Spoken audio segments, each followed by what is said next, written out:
বিনোদন জগতের সকল খবর নিয়ে আজ আমি এসেছি নেহা। শাকিব খান নীরব থাকার কটাক্ষ করে নেটিজেনরা বলেছেন দেশের চরম দুঃসময়ে ঘুমিয়ে আছেন শাকিব খান। উজান থেকে আসা পাহাড়ি ঢল ও অতিবৃষ্টিতে দেশের দক্ষিণ পূর্বাঞ্চলের জেলাগুলোতে ভয়াবহ বন্যা দেখা দিয়েছে। বন্যা সবচেয়ে ভয়ঙ্কর রূপ ধারণ করেছে ফেনীতে। এছাড়া চট্টগ্রাম, কুমিল্লা, নোয়াখালী, সিলেট, ব্রাহ্মণবাড়িয়া, লক্ষ্মীপুর, খাগড়াছড়ি এবং কক্সবাজার জেলা বন্যা কবলিত হয়েছে। ভারী বৃষ্টিপাত ও প্রবল স্রোতের কারণে বন্যার পানিতে ডুবে পাহাড় ধসে ও বিদ্যুৎ স্পর্শ হয়ে গত 19 আগস্ট থেকে বৃহস্পতিবার পর্যন্ত 13 জন মারা গেছে। নিখোঁজ রয়েছে আরও 4 জনেরও বেশি। বলা হচ্ছে এটি স্মরণকালের ভয়াবহ বন্যা। এই অবস্থায় সবাইকে এগিয়ে আসার আহ্বান জানিয়েছেন সজীব তারকারাও।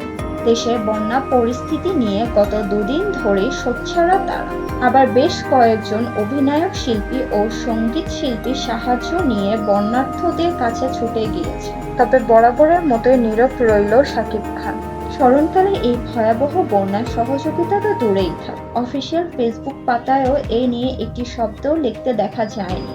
তা বেশ সমালোচনার জন্ম দিয়েছে। তবে তার সাবেক দুই স্ত্রী অপু বিশ্বাস ও শাবনম ইসলাম বুবলি স্মরণ থাকলেও নীরবই থাকলেন শাকিব। এ ব্যাপারে জানতে নায়কের সাথে একাধিকবার যোগাযোগের চেষ্টা করা হলেও সাড়া পাওয়া যায়নি। হোয়াটসঅ্যাপে বার্তা পাঠালেও মেলেনি উত্তর। শাকিব খান নীরব থাকার কটাক্ষ করে নেটিজেনরা বলেছেন দেশের চরম দুঃসময়ে ঘুমিয়ে আছেন শাকিব খান। এভাবেই সবসময় দেশের বিপদে ঘুমিয়ে থাকে বলে রাখা ভালো। ত্রাণ দেওয়ার এই ঘোষণা নিয়ে দেশের অধিকাংশ মিডিয়ার কভারেজ নিয়ে দেশের মানুষের কাছে দানবীর হওয়ার টিপ নিয়েও কেটেছেন এই তারকা। শেষ পর্যন্ত ত্রাণ দেওয়ার কথা বেমালুম ভুলে যান।